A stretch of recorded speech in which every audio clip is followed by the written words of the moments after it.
I'm Mara Webster with In Creative Company, and today I'm excited to be talking about the new TV show Roller Jam with judge and Olympic figure skater Johnny Weir, along with judge and roller skating legend Terrell Ferguson. And Terrell, I actually wanted to start with a question for you because I love how in your career you've had to find so much adaptability. You know, when you're working with musicians like Madonna or Pink or Bad Bunny, that's requiring very different skill sets and a real adaptability. And because in this show you're seeing all of these skaters step into different genres and different time periods, I was interested in how you really looked at and analyzed their performances from that side of things. Well, that actually was really one of the more interesting parts of the show for me. I wanted to see how a guy from Atlanta would take a song and interpret it with his wardrobe, his or her wardrobe, their wardrobe, with the music choices and the choreography. Or, you know, this group from New York, this group from Vegas. How are you taking what's presented to you, owning it, keeping your original flavor for your city or your region, and making it yours while still at the same time stepping into the role of that era or that music or that costume. And that was one of the more impressive things, because pretty much everyone did a great job of stepping into the era, doing the dances from the time, doing the dance of the artist. If it was like, if it was like a 90s thing, I really appreciated the way they interpreted the music, the way they put the wardrobe with the music, shout out to Nola Roller, and the way they interpreted the decade or the era. And I love that point about how they interpreted the music because, Johnny, there's one point where you were giving a critique to one of the groups and saying, I need to see every detail down to your facial expression. Basically, give us the excitement of this is your favorite song that you've ever listened to while you're in the performance. And I was curious in how you really looked at just like the minute level of detail when you were watching them all. Well, just from judging myself and being judged my entire life by other people, I'm hypercritical about myself, and I've had the luxury and the blessing of seeing myself on TV for many, many years. So I can kind of study the things as a performer that make me better or stronger, or things where I can improve. And it's always about that close-up. Right at the beginning of a performance, when you see somebody's nostrils flaring, when they're ready to kind of make their dreams come true or watch their entire livelihood crumble in front of them. It all comes down to those refined details to set you apart. And those details are something that I think people oftentimes are afraid of, simply because we live in a culture that is all about keeping up with the Joneses and doing what everyone else is doing. And oh, that person doing that trick went viral, so I have to do the same thing, and maybe I'll go more viral. Like, it's so exhausting and boring and horrible. Be yourself, be unique, and show the world who you are. Never be afraid of that close-up. Never be afraid to show the world everything that you're feeling, wear your heart on your sleeve. And I think that in helping our skaters become better performers, I mean, I performed to sold out 75,000 person arenas, and I think the number of people worldwide that were seeing my first Olympic performance ever in 2006 was over 2 billion people. Making them like you is kind of an important part of your journey, and I've been there and I know what that feels like. So critiquing our skaters in a way where they could become better performers and not think about just the center of the arena, but think about the rafters of the arena and everybody sitting at home in their living rooms, I think that is something that I can speak to, and as a judge, it's part of my expertise and what I was here for. I think actually that's funny because both of us are giving the same thing. We have different ways of doing it, but my cousin and I here, both of us are giving the same. We're trying to say, here, look at all that I've been through, the great and the bad. Take my experience. We're giving you all of this experience so that you don't have to go through it, or so that you know what to expect. Now take this knowledge and put it into yourself and make it original for you. Yep. I think that's such great points that you're both bringing up there, because there's a point where we get to see footage from one of the teams and they're talking, outside of the rink. So you're not seeing that conversation, but they basically describe the critique that they're receiving from you as a form of mentorship. And you really see people respond to and grow throughout the season in each of their performances. And I was interested if that was something that was at the back of your mind when you first stepped into these roles, or if that was something that you found through the process of making this show. I think definitely part of my journey on this show was knowing that I've experienced a lot. And as I continued to trudge at times through this life, I know that every bit of experience and every show I do, every performance I give, every person I talk to, they can make me better. They can make my journey happier or stronger or more fulfilling. And I definitely felt that I needed to impart information and critiques that would help our skaters on their journey, help them become better performers, stronger, more enabled performers, prouder performers, whatever the case may be. And I definitely felt that responsibility to give good critiques because I was hopeful that they would be receptive to critique. It's the people that you see on reality competition shows that have no interest in what the judges have to say. I don't care what she says, she's not in my shoes, whatever. Those are the people that will never succeed. You have to be able to take criticism and use it to your advantage, or take a critique and learn from what people who've been there already have to say to you. Exactly. In fact, I'm insulted if I'm doing something and I'm not, even at auditions, if the director is like, okay, thanks, I'm like, oh, I must have blown that one. And I coached 17 years of high school basketball, 17 seasons. And so with that, I'm around athletes all the time, high school athletes in their formative stages. And I want to push them. If you want to play in college, this is what it's going to take. And it's the same thing. If you want to win $150,000, this is what it's going to take. And as Johnny would say, that's life-changing money. So I'm going to do the best that I can do to make sure that I give you the tools. Now, whether you use the tools or not, that's on you. Yeah, but I want to make sure that I'm giving you the tools so that next week, next performance, we have a train. We have a train. It's our train. It's a personal roller jam train. We feel that whenever we say something great, the train comes. It sure does. But no, if you choose to use the tool, great, it's going to help you. If you don't use the tool, I've done my job and Johnny's done his job. We're going to make sure that we give you every bit of advice and information that we have so that you can pass the test. And this test has a reward of $150,000. Yep. It's such a great point. And Johnny, for you as well, you talk early on in the series about coming in as an outsider to it, but also how you got your start in figure skating was by putting on roller skates and kind of skating around at home. And so how do you feel that you started to really understand a lot of the elements of the craft that was specific to roller skating a lot differently by the end of making this series? Well, the reason that I love this show is for exactly the reason why I roller skated as a little person, is because it was accessible. Everyone's got a pair of roller skates in their attic or their basement or their garage. I would see things that inspired me on the Olympics or figure skating on TV and go downstairs and try it in my roller skates. And I remember I'd put on, like, of course I was a young gay child, I had turquoise jammies, and I wanted to look like the skaters I saw on TV, so I put the turquoise jammies on and put my roller skates on and go pretend that I was standing in the middle of an arena while the world stood up for me at the Olympics. And that little ember of a dream, that little spark, ultimately came true. And I never would have found the ice if I had not found roller skating first or figured out how to glide. And the fundamentals of our worlds, our surfaces, essentially, are the fundamental differences in it. So figure skating, we wear a stainless steel blade that the friction that creates heat, and you actually melt into the ice ever so slightly. So you feel cocooned like a luxury mattress.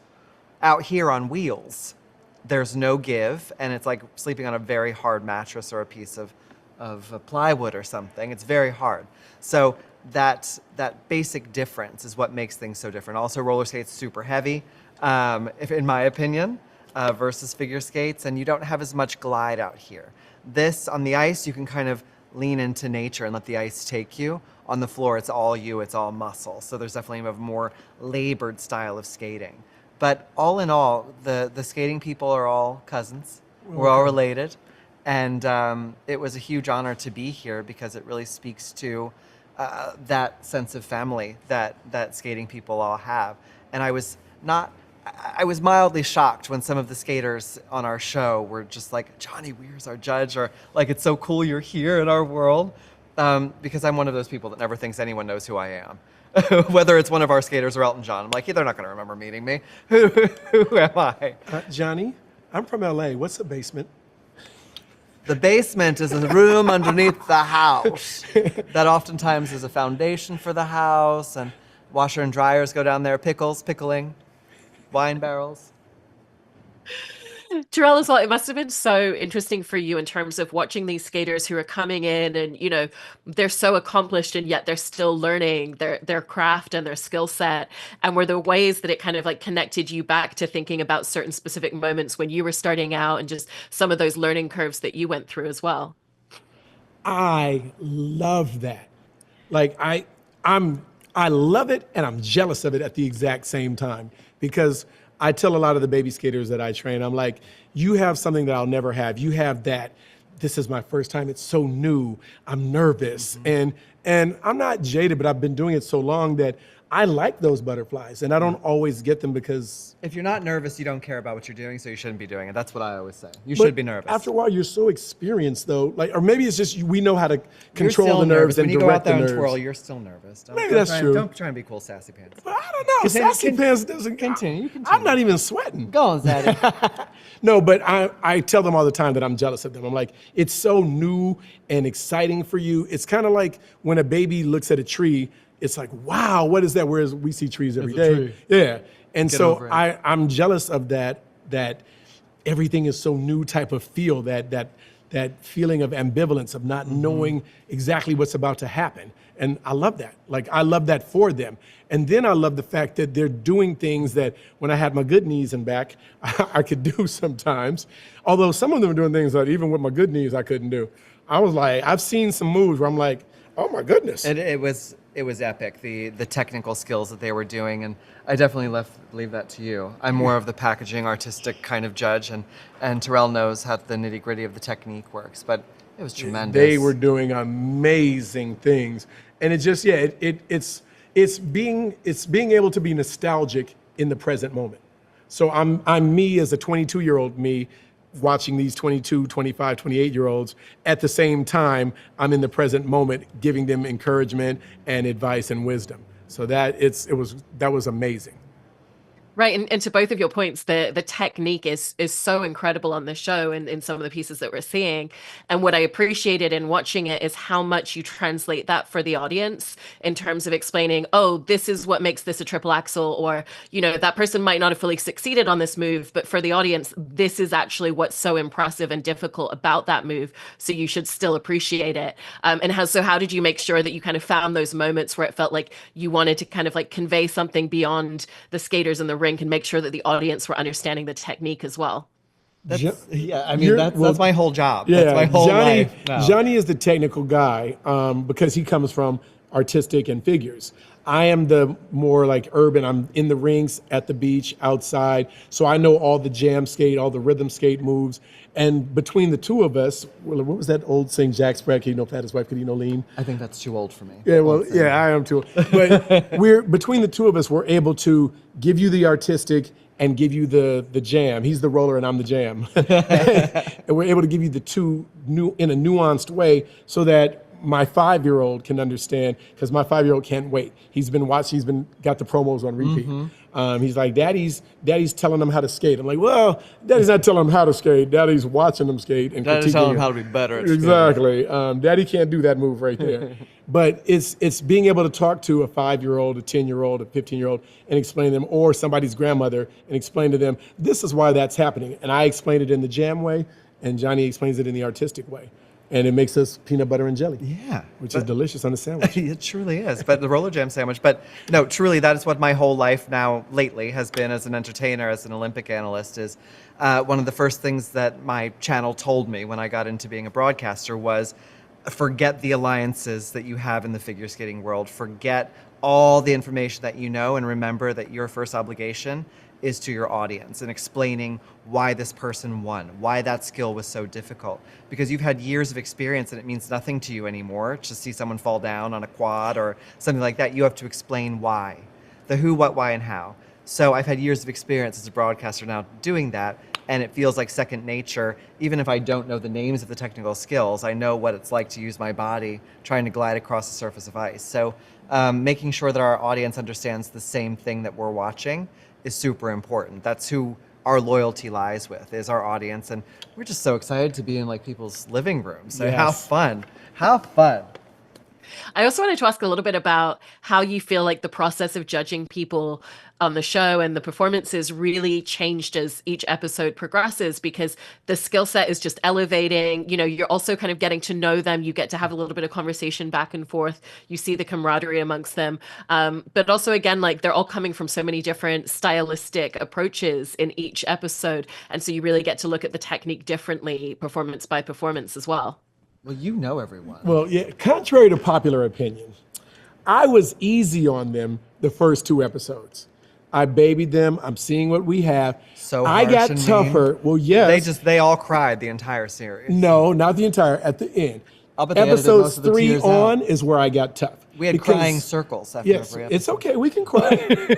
But we had to get tougher because there's the preseason, the regular season, the playoffs, and the championship. And so, yeah, I'm going to let you go in the beginning. I'm going to see what you got. But once I see what you have and I know who you are as skaters, once you show me where your baseline is, I can't let you go below that No, in good certainly conscience. So I'm going to let you know if you're great and you go good is good. But if I know you're great, I can't let you be good.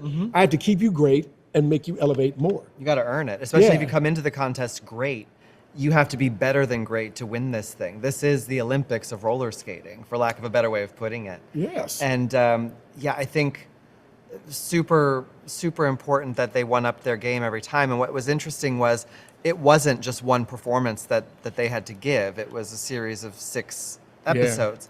And they certainly didn't want to be voted out early on in the series, so they couldn't really save their big tricks until the end because they had to make sure they got to the end.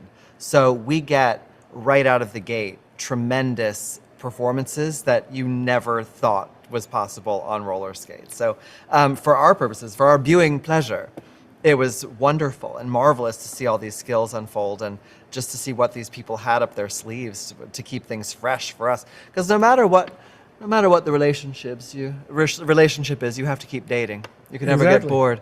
And our contestants just kept giving us the flowers, giving us the chocolate, keeping it fresh for Literally us in every your week. case, you actually got flowers. I sure did. I got flowers. actually from got House flowers. of Skate. It was very sweet. I also wanted to ask about the conversations that you would be having as you're going through the scoring, because you know, there's moments where we get to hear little asides that you're having sometimes during the performances that they've turned up on your microphones, but we don't necessarily get to see the full conversation as you're going through the scoring process. And there's Chris the is added like element. a sailor. There's obviously the added me element yelling that at you Johnny. have. No, you're wrong. No, it's that's what makes the show great. Because even though we do the same thing, even though we have a similar background, even though we're both judges, we have different points of view. And he's coming from artistic, I'm coming from more of a street skate type of style. So I'm letting you know, this is why this is hard. He's letting me know, well, this is why that is hard. And now we have to conflate both of those things together and realize, okay, well, in your world, that's a 90. In my world, that's a 98. Or in your world, that's a 96. In my world, that's an 85. Yep. And we have to get that together and then figure it out between the two of us. And then the wrench in the whole thing were the guest judges coming in who had no idea how to judge. They had never judged anything, really. But what was cool, though, here's the thing. If you're Peppa from Salt and Pepper, you've been on stage a bazillion times. Yep. You have background, and I battled her background dancers as a dancer. So I know she had great dancers. So you know what a show is supposed to look like. Exactly. So even you might not know a triple axel or a crazy leg, Or a but 90 you know versus what a 91. show. Yep. You know what a show looks like. And so in my head, I'm saying, okay, you tell me what the show looks like in your eyes. We'll do the technical. Tell me what you see as the show. And that truly, like, just in being the one that held the cards often, we were pretty close. Like our, Yeah. not necessarily the points, but our first, second, thirds were Yep. always pretty on the money. It was our guest judges that would sometimes save a team that we didn't think needed saving that week. It was the guest judges who put somebody unexpected lower in the standings than Yep. we thought they should be. So, you know, a lot of the teams have the guest judges to thank for their success in the show. I mean, pretty much the only difference between our scoring is his numbers were always higher than mine. Because I'm the nice He one. was the nice one. I'm like, nah, that's not a 90. That's got to be in the 80s. Well, I really, really enjoyed the episodes, and I think especially just like the expertise and the appreciation that you both bring to the show and how you convey that to the audience. So congratulations on the series, and thank you so much. Thank Thank you. you. Thank you for your time.